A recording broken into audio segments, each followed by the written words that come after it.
Welcome. Previous year exam में question पूछा गया लिपिड मेटाबॉलिक डिसऑर्डर। आज हम इसको डिस्कस करेंगे।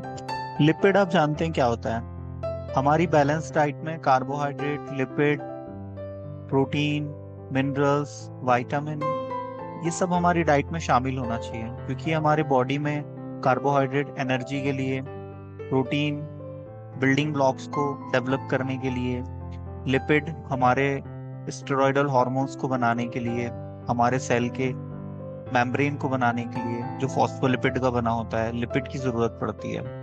और ये सब हमारी डाइट में शामिल होना बहुत जरूरी है।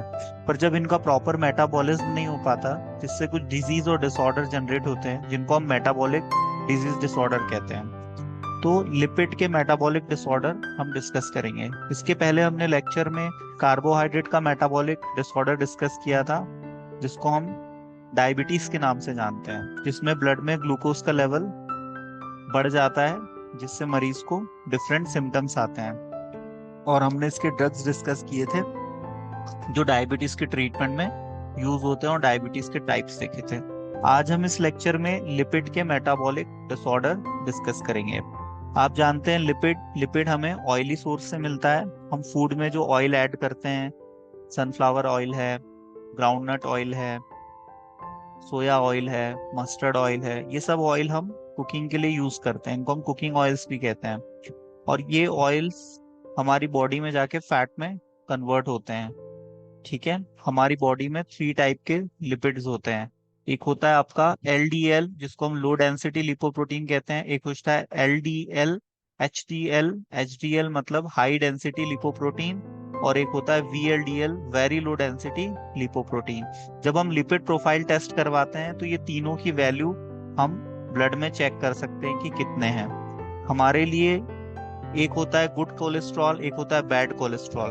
बैड कोलेस्ट्रॉल को हम वीएलडीएल भी कहते हैं। ये हमारे ब्लड में इसका लेवल नहीं बढ़ना चाहिए, अदरवाइज हमें हार्ट से एसोसिएटेड प्रॉब्लम्स होने लगते हैं। तो हम पढ़ चुके हैं कि लिपिड की सिंथेसिस कैसे होती है, लिपिड का हमारे बॉडी में ब्रेकडाउन कैसे होता है, लाइपेज एंजाइम क्या काम करता है, लिपिड का ट्रांसपोर्टेशन कैसे होता है, लिपिड हमारी बॉडी में कहाँ स्टोर होता है। यदि एक्सेस में हम लिपिड कंज्यूम करते हैं, तो वो हमारे एडिपोज टिश्यू में चर्बी के रूप में इसका डिपोजिशन और एक्यूमुलेशन होने लगता है।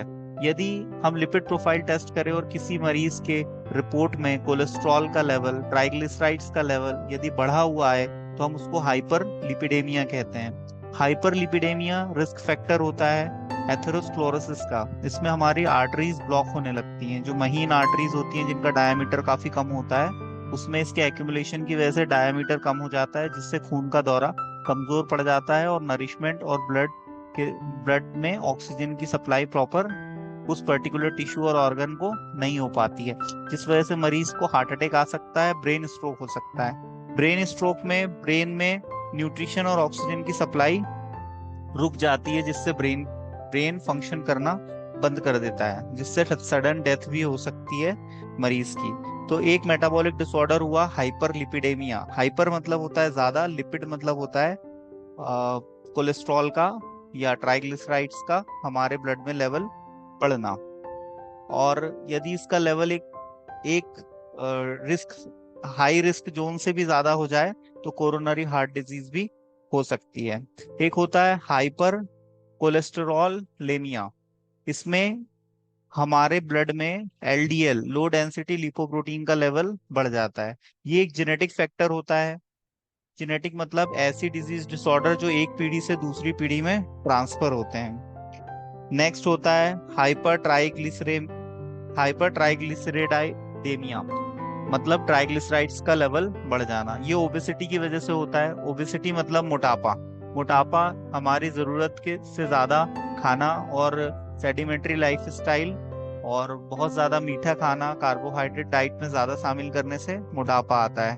और एक्सरसाइज नहीं करना, वर्कआउट नहीं करना, इस वजह से मोटापा आता है। और मोटापा भी हमारे बॉडी में बहुत सी डिजीज को अट्रैक्ट करता है।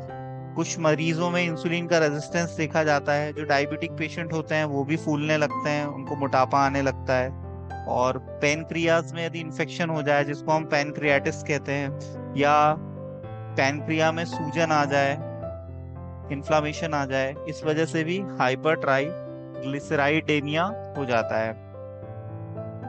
लिपोडिस्ट्रॉफी भी हो सकता है, ये एबनॉर्मल डिस्ट्रीब्यूशन ऑफ फैट की वजह से होने वाला प्रॉब्लम है, जिसमें एडिपोज टिश्यू बढ़ने लगता है, और एडिपोज टिश्यू एक लेवल से ज्यादा बढ़ने पर व्यक्ति थर्ड ग्रेड ओबेसिटी का शिकार हो जाता है। और यही फैट यदि एक्सेस में हमारे लिवर पे डिपॉजिट होने लगे, एक्यूमुलेट होने लगे, जिस वजह से फैटी लिवर डिजीज भी होती है। एक होती है अल्कोहलिक फैटी लिवर डिजीज, एक होती है नॉन अल्कोहलिक। तो जो नॉन अल्कोहलिक होती है वो लिपिड के मेटाबॉलिक डिसऑर्डर की वजह से होती है, जिसमें लिवर सेल प्रॉपर फंक्शनिंग नहीं कर पाती, जिस वजह से प्रॉपर मेटाबॉलिज्म नहीं होगा। और हाइपरलिपिडेमिया की वजह से हमारे नर्वस सिस्टम में भी प्रॉब्लम्स और इशू आने लगते हैं। इसीलिए हमें कोशिश करना चाहिए कि बहुत ज्यादा ऑयली फूड हम कंज्यूम ना करें, और हम एक बैलेंस्ड डाइट ले। हमारी डाइट में हम फाइबर को शामिल करें, इलेक्ट्रोलाइट्स को शामिल करें, मिनरल विटामिन को शामिल करें, और हम समय पर लंच, डिनर और ब्रेकफास्ट करें, जिससे हम लिपिड के मेटाबॉलिक डिसऑर्डर से बच सकते हैं। तो ये एग्जाम पॉइंट ऑफ व्यू से इंपॉर्टेंट है, प्रीवियस ईयर के क्वेश्चन पेपर में पूछा गया है। तो यदि आपसे कोई इन शॉर्ट पूछता है लिपिड के मेटाबॉलिक डिसऑर्डर क्या है, तो पहला है हाइपर लिपिडेमिया, दूसरा है हाइपर कोलेस्ट्रॉलेमिया, तीसरा है हाइपर ट्राइग्लिसराइडेमिया, और लिपो डिस्ट्रॉफी और फैटी लिवर डिजीज। ये चारों आपके लिपिड के मेटाबॉलिक डिसऑर्डर है।